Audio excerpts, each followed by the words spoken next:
Well, last week we checked in on a former Detroit teacher who transformed the Tyndall Recreation Center on the city's west side from a dump into a safe haven for kids. But when COVID hit and forced Tyndall to close its doors, she had to get creative.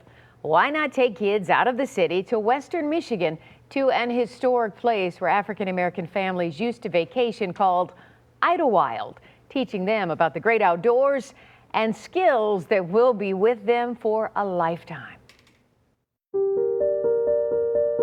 Welcome to Idlewild, this small community surrounded by lakes and wilderness. Founded in 1912 as a resort for African-American families, this mystical hideaway with cottages, homes, and 2 nightclubs would host superstars of music and the stage. Idlewild has a rich history. Back in the 1920s and 30s, when African Americans could not perform in clubs, they found a place where they could. Legendary performers are listed on this historical marker, from Della Reese to the Four Tops. This motel would be their home away from home. All these great musicians and actresses and actors found a place about 2.5 to 3 hours away from Detroit where they could perform at the Paradise Club or the Flamingo Club. The clubs all shuttered today, but in the 50s and 60s, more than 25,000 African Americans would travel from Detroit and other big cities each summer to visit.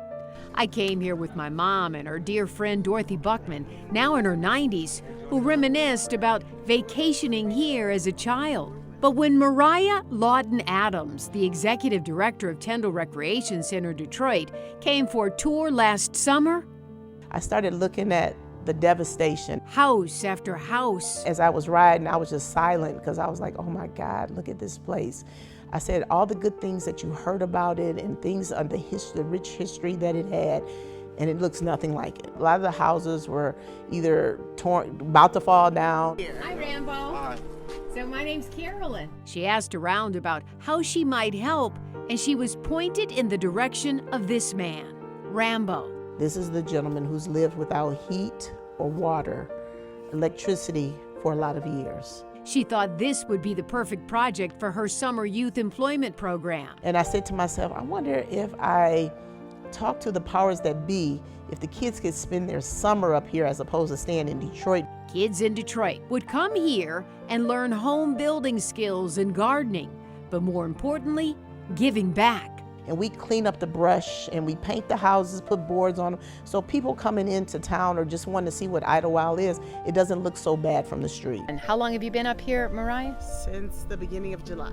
Mariah partnered with the Department of Natural Resources and the Michigan Department of Forestry. But then, tragedy. Her tour guide, the one who told her to help Rambo, would take his own life. I was just going to give up on the program. But instead, a glimmer of hope from her building manager at Tyndall, who said he would step in to teach and train. 24 young people have been trekking up here all summer long. We are fixing up Rambo's house. Put up new drywall, a kitchen, bathroom, even landscaping.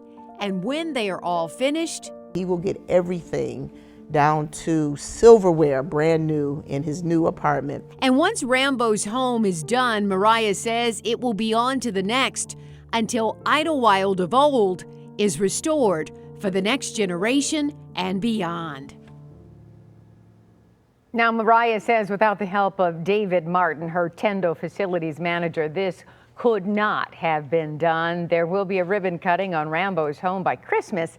And next summer, Mariah plans to take a group of 8- and 9-year-olds from Detroit to hike in the Manistee Forest.